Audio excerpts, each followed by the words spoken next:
Gimana Bang tadi mungkin hasil musyawarahnya, diskusinya?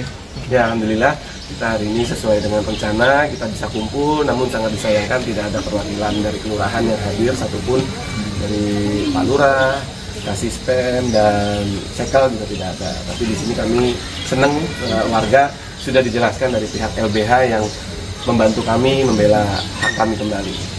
Apa hasil yang didapat hari ini Bang, mungkin dari obrolan tadi? Ya, kalau kami sih warga sudah sedikit tenang ya, walaupun langkahnya masih jauh, tapi di sini kami sedikit tenang. Dan apalagi yang menurut kami itu tidak hanya tim LBH, tapi di sini ada support dari sesepuh kita, yang mana ada bantuan ketua RT kami pertama kali itu Pak Haji Hambali ikutan nama kita di sini.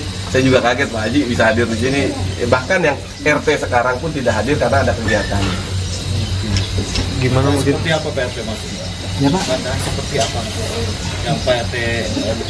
Ya sebenarnya Pak RT di sini adalah orang tua kita di sini, karena ada yang lebih atas lagi udah pada nggak ada. Udah pada almarhum. Tapi memang di sini ada sedikit informasi yang mungkin Pak RT lebih tahu ya, karena beliau juga mantan RT pertama kali tahun 87. Dan di sini juga ada pertanyaan dari teman-teman bahwa pernah nggak sih RT 3 RW 03 berubah menjadi RT 9 RW 04? Ya, tidak ada Pak. Hah? Semenjak saya jadi RT ataupun saya tinggal di sini waktu itu kan dari tahun 84. Tinggal. Nah, saya diangkat RT dari tahun 87 Ya. sampai 2001, berarti saya 34 tahun jadi menjabat RT. Sebelumnya juga memang ada RT 3 RW 3 dijadi RT 9 RW 4 enggak? Tidak ada. Pernah tidak ada? Tidak ada semenjak saya di situ. Selama di Jadi RT ya. Dulu pun waktu itu saya alamannya bukan Gunung Bangu Pak, Kampung Kapuk. Oh iya. Iya. Bisa kan? Nanti mungkin tambahkan Bang Firman. Saya ini sekalian biar teman-teman media tahu ya. Lebak Bulus ini Pak RT pernah nggak RT 3 RW 3 itu dimekarkan? RT 3 RW 3 saya nggak tahu kalau itu Pak. Semenjak saya RT 9 RW 4 dimekarkan jadi RT 11 RW 4. Kalau RT 3 RW 3? Harusnya nggak Nggak ada. Bukan nggak ada di sini di RW 4 nggak pernah ada RW 3 Di Kelurahan Lebak Bulus. Nah, berarti nggak ada di sini kan? Nggak ada. Berarti RT 3 RW 3 itu bukan di Lebak Bulus? Bukan.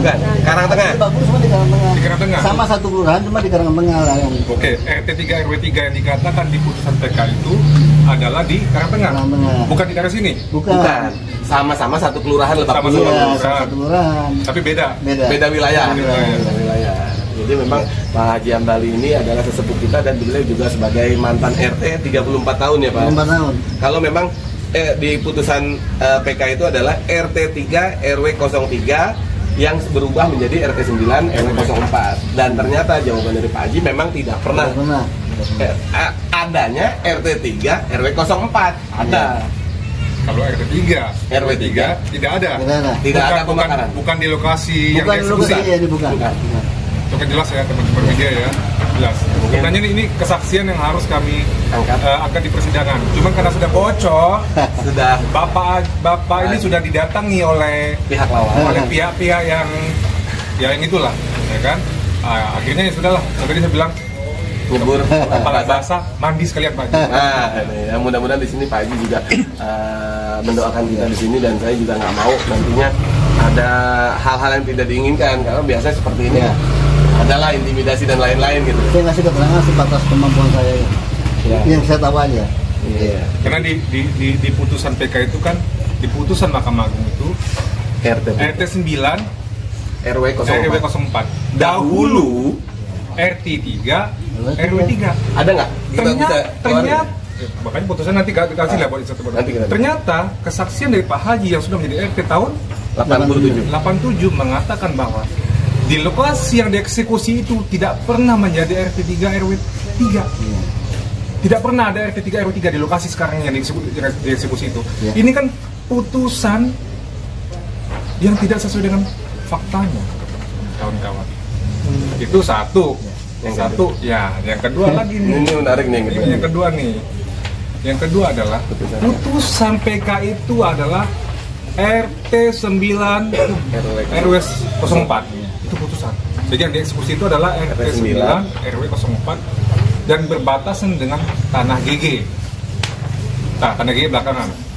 Tetapi surat perintah eksekusi Ketua Pengadilan Jakarta Selatan, wah ini hebat sekali. Perintah eksekusinya adalah RT 9 dan RT 11 RW 4. Ini hebat sekali, ada penambahan satu RT loh ditambahin. Yang ditambahin itu bukan tanah 100-200 meter, satu RT ditambahin. Ini kan luar biasa putusan. Bagaimana bisa perintah eksekusi yang dikeluarkan oleh Ketua Pengadilan Jakarta Selatan bertentangan dengan perintah eksekusi dengan putusan Mahkamah Agung yang notabene adalah atasannya dia. Ini kan luar biasa. Ini yang harus kita bongkar kawan-kawan. Makanya saya bersyukur sekali kawan-kawan di sini datang, kawan-kawan pers, mudah-mudahan dengan naiknya berita di media ya kasus ini bisa terbongkar. Ya, saya menambahkan. Jadi kita mulai dari awal itu mendapatkan surat pertama, surat somasi, surat pemberitahuan ada eksekusi, surat konstatering pengukuran, terus sama surat perintah eksekusi. Jadi 4 surat ini awalnya semua RT 09 RW 04, 4 surat ini. Tiba-tiba pada saat seminggu sebelum eksekusi, surat baru datang, akan terjadi eksekusi RT 9 dan RT 11. Yang 4 surat tadi cuma RT 9. Tapi yang surat kelima ini luar biasa yang tadi Bang Firman bilang. Jadi tiba-tiba ini kawan-kawan. Jadi ini perintah eksekusi di luar putusan Mahkamah Agung. Ini hebat sekali ini. Bagaimana bisa Ketua Pengadilan mengeluarkan surat perintah eksekusi di luar putusan Mahkamah Agung. Tadi masalah RT ya. RT ada penambahan 1 RT di dalam perintah eksekusi. Yang kedua, di dalam putusan PK itu di persil D11 itu yang dieksekusi itu sebelah timur ya, berbatasan dengan tanah GG. Berbatasan dengan tanah GG, artinya itu tanah GG itu batasnya. Tetapi perintah dieksekusi, tanah GG itu dieksekusi. Ya. Jadi tanah GG yang batasnya kata berbatas dengan tanah GG itu dieksekusi itu, jadi tanah GG itu udah nggak ada. Ya, nah ini kan luar biasa. Putusan PK-nya apa, Mahkamah Agungnya apa, perintah eksekusinya apa.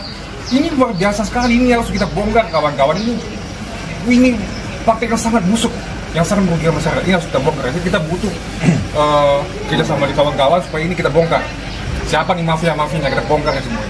Nah ini tadi warga bilang mafianya tinggal di daerah sini juga, satu kelurahan. Mau tinggal di sini, mau tinggal di langit, nggak ada urusan. Mau tinggal di mana, nggak ada urusan. Ya. Upaya mencari keadilan itu tidak ada batasnya kawan-kawan. Kita sudah di PK nih, nggak apa-apa. Tapi kita terkait upaya pengumpulan bukti selama 2 bulan ini, sudah dapat bukti apa aja sebenarnya? Salah satunya tadi ya, 4 surat yang beralamat yang harus dieksekusi itu RT 09. Tiba-tiba surat terakhir ada penambahan. Seminggu sebelum eksekusi ada penambahan. Itu nanti kita bisa buktikan ke teman-teman ya. Mungkin ada di bawah ya nanti ya. Nanti kita footage ya. Nanti kita lihat ada di tas soalnya. Putusannya apa, perintah eksekusinya apa. Ya, dan itu menurut kita kok tiba-tiba ada RT 11 yang tadi Bang Firman bilang, yang ditambahin bukan tanah semeter 2 meter, 1 RT. Jadi seakan-akan ini udahlah nanggung, ini deketan, silakan dah sekalian. Itu salah satu bukti kita. Namun kita juga ada beberapa bukti yang mungkin kita tidak bisa ungkapkan di sini karena ini menjadi strategi kita ke depannya, Bang. Bang Firman mungkin sedikit, Bang. Kalau memang sudah terbukti nih ada kejanggalan di surat perintah eksekusi tadi, mungkin langkah hukum apa sih Bang yang akan diambil? Mungkinkah mengadukan hal ini ke banyak sekali langkah hukumnya, kawan. Banyak sekali langkah hukumnya. Kita adukan ini ke Mahkamah Agung. Kita akan adukan ini ke Komisi Yudisial. Itu sudah kita adukan. Ya, cuman belum kita kirimkan suratnya. Tapi sudah kita buatkan. Jadi Mahkamah Agung, Komisi Yudisial, DPR RI, Satgas Mafia Tanah, dan banyak lagi. Mabes Polri kita ada. Jaksa Agung kita ada. Dan juga Bang Rigel dan masyarakat menduga apakah di balik sini ada orang besar di belakang yang sampai masyarakat jadi korban seperti ini? Nah, kalau terkait itu saya sih menduga ada ya, karena kelihatan kok dari pada saat kegiatan eksekusi aja personilnya itu bukan 10-20 orang, sudah melibatkan ratusan orang. Dari situ kan kelihatan butuh biaya besar. Ya, saya yakin pasti ada saya menduga ada penyandang dana di sini. Tapi saya belum bisa cari tahu itu siapa. Kita udah tahu sebenarnya, cuma nanti lah. Ini lebih tahu. Ini kawan-kawan ini ada episodenya. Ini kita dikit-dikit kita bongkar nih. Yang kita bongkar dikit-dikit sampai nanti pada buka semua. Jadi mungkin jadwal kita minggu depan kita akan ke PN ya. Pengadilan Negeri Jakarta Selatan. Nanti kita update lagi ke teman-teman. Kita akan ke PN, kita akan ini di depan PN nanti. Oke. Aman. Siap. Terima kasih. Kalau mau